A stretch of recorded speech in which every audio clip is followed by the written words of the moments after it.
Hello, welcome to the Design-Based Learning Podcast. Hi, I'm Mike. I'm Henry. And we're back here for another episode. Episode 4. I think so, yes. It is, yeah. Okay. And again, the same thing happened. We're having coffee again this morning.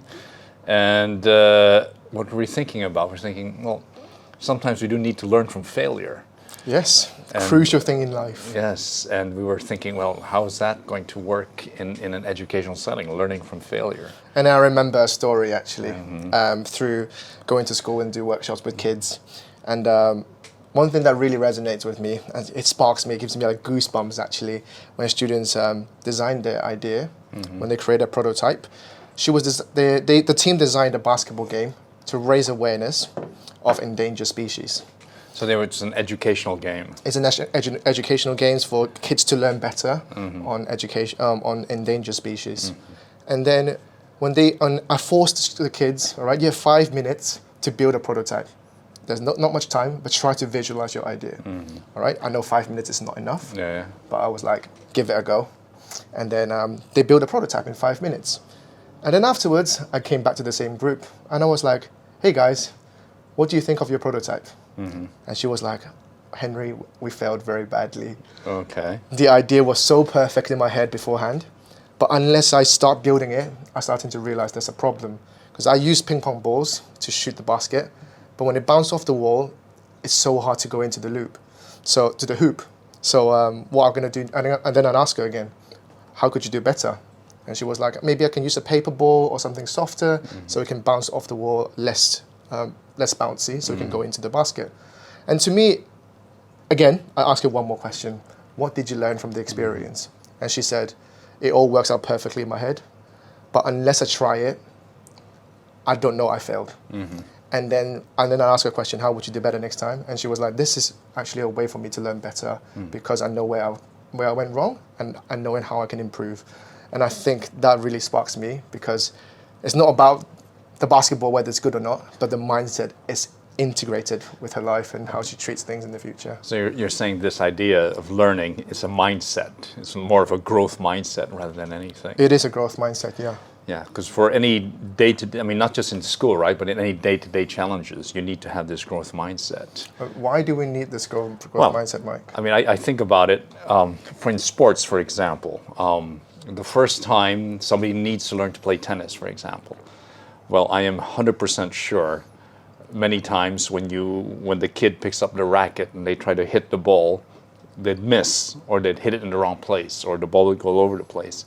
And if you quit the first time you miss the ball or if you hit it in the wrong place, you would never learn tennis. But that mindset of saying, no, I have to keep trying to do this and then I'll get better. So it takes a lot of hard work, a lot of skill.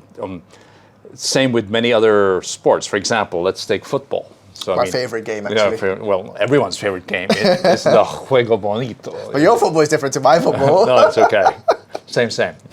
We still need to analyze the matches. After a football match, players and coaches will always look at the match analysis and see what went well and what didn't go well. And they would look at each one of how they worked as a team and how they worked individually. And then they analyze what worked as a team and what didn't work individually. And then they would work on it. Yeah, they would come up with a plan for getting players to work on different movements, tactics, or stamina to improve for the next game. That's right. So some players would need to work more on their footwork. Some would need to work on their movements, their skills, their ball handling skills. Some need to work on, maybe they have to do two-player or three-player drills where they need to work together on specific aspects of teamwork. But that requires a lot of humbleness and openness to realize I've made a mistake here. And also you need to be persevering. You need to have that grit and hard work to keep repeating the same action again and again and again, especially when you're doing two-person passing drills or two-person movement drills where they need to know where each one's going to be during a match. So that takes time. I mean, everyone sees Cristiano Ronaldo, right? And they think my favorite player again. And they think everything's just natural to him. But everyone who knows him knows how much work he puts into becoming a very good player. Yes, he has talent, of course, but he still works hard most likely on all the different little skills, and then just compare him to how he's lasted so long. So the other Ronaldos, like the first Ronaldo from Brazil, who, after relying on his talent, didn't seem to work as hard, and now he's not in shape. And even Ronaldinho, at a certain point, he was fantastic, but after a while, his skills also went down, because we don't know about the grit, the hard work, the perseverance of looking at what's working, what's not working, right? And most, let's say Ronaldo as well, the journey of becoming the best player in the world, he has experienced loads of failures and learned from the experience and becoming who he is right now, because he became better and better with all There's these no challenges. shortcuts, right? There's no shortcut to success. And something I want to share as well is, in the modern world right now, when we get social media, is a big part of our lives.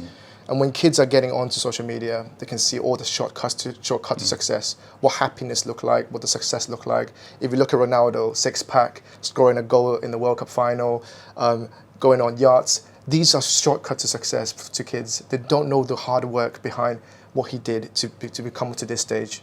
And for me, that's so important, that kids needs to do differently in their lives, to experience that learn from failure mindset and grow themselves throughout the journey. Some of the kids always think about the social media aspect. They just see the end product, and they have no idea what it takes to get to that end product. Exactly, yeah. And that's what they expect as well from their work life afterwards. So what we need to do actually is to get rid of this shortcut to success. We don't need more shortcuts. We need to explore different ways to get to where we want to go. And but that takes hard work and dedication. Yeah, but the kids see the successful people, and what did they say? Hard work. Do they say hard? No, many times they think successful people never failed. But we know successful people had many, many, many different failures. I mean, just think of the big guys. Steve Jobs had to work hard. I mean, Thomas Edison as well. Thomas Edison. How many times he failed to make the light bulb? Yeah, that's right. That's right. So why do you think students don't get this idea that there's a lot of failure? Because if you look at the school system, right, it is lacking the element of failure experience in the education world. Because to be a successful student, I cannot drop one grade in any exams, any test. I have no room to be failure. If I fail once, my future might be gone. Right? I can't go up the ladder. And there's teachers or whatever school we're creating is trying to protect students from failure and trying to get them the best grades they can go forward. Yeah, because you're saying they take one test or one quiz, and then if you do badly, that's it. That quiz is finished, right? Yeah, exactly. And you move on to the next quiz. On to the next quiz. Next test. So there's no failure experience in there. Okay. And then students will not be able to learn how to be perseverance, grit, and all these good elements of. So what do we need to do if we're trying to promote our work? And that's why we're here, DBL. Yeah. To provide an opportunity for students to actually explore different possibilities and try to make them fail as well, and so that they can learn from the experience. So it's very different to how a traditional. So why is DBL different? Because it allows students to have different challenges, and these challenges are not easy. There's no right or wrong answers. You can explore different ideas, and then you might pick some ideas that worked or might not work, and knowing where to improve as well. So you would say, like, you're putting a DBL project within the existing curriculum where the kids can work on a challenging project to give them a challenge. I would say so, yeah. So if you can add, just like a vitamin tablet, you just eat it once in a while, all right? And then that can give them some different idea on education and allow them to explore different things, rooms for failure. And then this opportunity actually allows them to change a mindset or pick up a new skill or two, and maybe they can look through traditional learning differently because we allow them to go to a different world, to understand different things and come back to the reality. Right. So what any ideas of these projects or things? I mean, I'm just thinking about when I started giving some projects. I mean, and you'll always look for something to give the kids that is challenging enough where they can really think about, ideate the problem, and then come up with some sort of solution to that problem. And of course, they have to ask the right questions. I mean, do you have any ideas? Or I can just share a case study. Remember last time we talked about we were running into a workshop. Yeah. And then that workshop was actually a design thinking workshop on teaching kids how to build an app that can solve problems in the world. All right. Okay. So not just fancy apps, but actually it solves the problem. And we want students to experience the idea of failure in making the prototype. And so They built a prototype. They were super happy, all hands on deck. They were good energy. But however, as a teacher or as a facilitator, we go into the group and we try to make them think differently. Okay. Try to inspire them with new ideas so they can learn differently. So what was happening with this group and their app? So basically, the students were trying to solve all the problems with one app. They're trying to solve too much work. There's no time for this particular worker. It's very hardworking, very stressful life, packed schedule, and also help them to save money as well. So trying to achieve everything. But as a facilitator, the first thing you have to do is spot the mistake that students is having. And you don't tell them mistake, but actually you ask questions for students to experience that So mistake. as a teacher, you should be also listening, and then you try to identify Exactly, what yeah. the So mistake you is. just go into the group and ask, hey, can you tell me about your app? And then they will tell you the app. Yeah. And then you can start asking them questions. You can see the mistakes and try to ask questions to provoke So you're that. asking questions because you want them to come up with the mistake. Exactly, but not telling the mistake to Okay. them. So for example, for this students, I would just ask a question. I see a lot of features that your app has. Which one is the most important one do you think the user would love the most or think is the most useful? And then they will say maybe it's the saving money one. And then we'll be like, so what do you think you will need to do next? All right, so maybe I'll just focus on a bit more on the saving money and build an app just on that. So now they learn from the failure experience, the mistake they did, and try to come up with a plan to iterate and make it better. Okay. So yeah, so just asking questions, helping the students come up with it. So you would say this requires time, right? So how would you, if okay, you can do that with individual groups once in a while, but how would, if you were to tell teachers, how can they save, quote unquote, save a bit of time if you need students to be reflecting? So the idea of reflection is important in that setting. You have limited time. You can't go into every single group to give them questions. What you can do is a big class reflection. Now look back into your idea, try to think of these 3 questions and reflect together as a team, and they can report back to the teacher what they've learned. So for example, you can ask questions like, what worked in your prototype? What didn't work in your prototype? And how can I improve? And kids will discuss about these 3 questions, and then they come up with their own idea on how to create a better solution next time. And then they can share it with the class. So doing a peer learning experience of what they have failed, what this group has failed, and create a sense of knowledge exchange in there too. So yeah, that's a great thing about peer learning and failure too. So so you would have to facilitate the class, and then you get feedback. Yeah, questioning is the most important thing in doing this reflection and learning from the mistakes. So who's doing the questioning? It's a teacher actually. The teacher, okay. The teacher is the most important factor actually in DBL learning, or even teaching to be honest. Teacher pedagogy, yeah. Yeah. Okay. So Mike, you've been a teacher for so many years. Have you ever did any mistake or fail in your lesson before? There's always mistakes in lessons, but I mean, I think one thing that stands out is when I gave a project to one of my classes, which was way too demanding, way too challenging. It was they were supposed to come up with some sort of environmentally friendly, sustainable product to help the environment. But then they had to do a lot of research to justify the choices they made. Yeah. And I realized that I was demanding too much on the depth of the research, and especially on how to. Well, so it's 3 skills that they needed to do was the reading skills, choosing skills first, choosing the right research, reading through the research, understanding it and explaining it to support their project. And a lot of the material was way beyond their level. We're talking secondary school.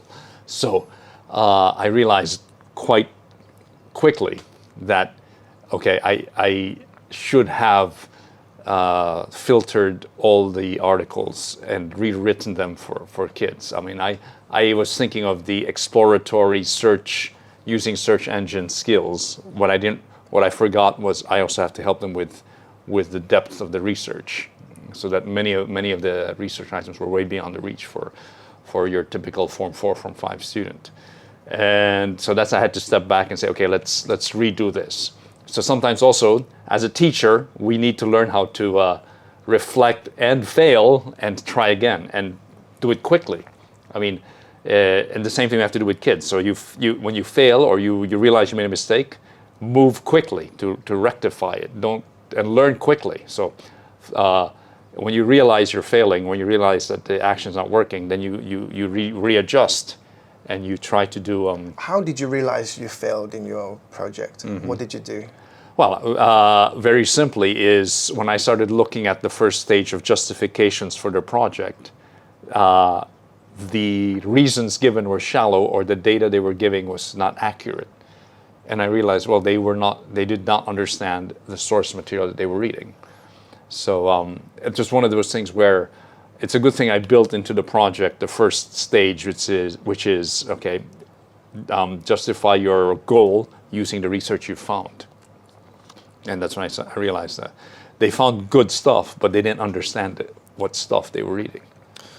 So yeah, also, that's a great point. Teacher have to learn from failure as well. Yeah. It's not just from a student point of view, but teacher actually have to do that too. From what I've seen in school as well, teacher never ask kids what they think about their lessons. Yes, it's true. And they've been doing a lesson like this for 20, 30 years, same thing. And as innovators, we want to improve our lessons. We want to be better and better at teaching. If I want to become a best teacher in the world, my growth is not flat. It has to go up.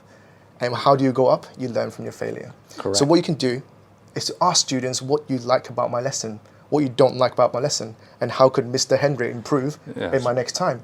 If you are brave enough to ask these questions, your career can go much higher. Wow, because you are student-centered. You put student at the center of your teaching, and you know exactly how to cater to their needs. Well, this is true. I mean, as also when you want kids to reflect on their own failures, when they see you as a teacher reflecting on your own mistakes, it helps a lot. And inspire them as well, right? That's right. So teachers are embracing their failure and try to learn from it. That's right. And as students, failure becomes an open topic. It's okay to fail. It's That's okay right. to It's okay to learn from mistakes. mistakes. It's okay to experiment, make mistakes, learn from them, and try again. Yeah. So, audience, I would love to ask you a question. What did you fail this week, and how could you improve on next time? Okay. Or think about it. What didn't work, and how can I improve? Yeah. All right. All right. So, good failure lesson today. All right. I think so. Right. We'll come back next time for episode 5. Okay. All right. Bye. Goodbye.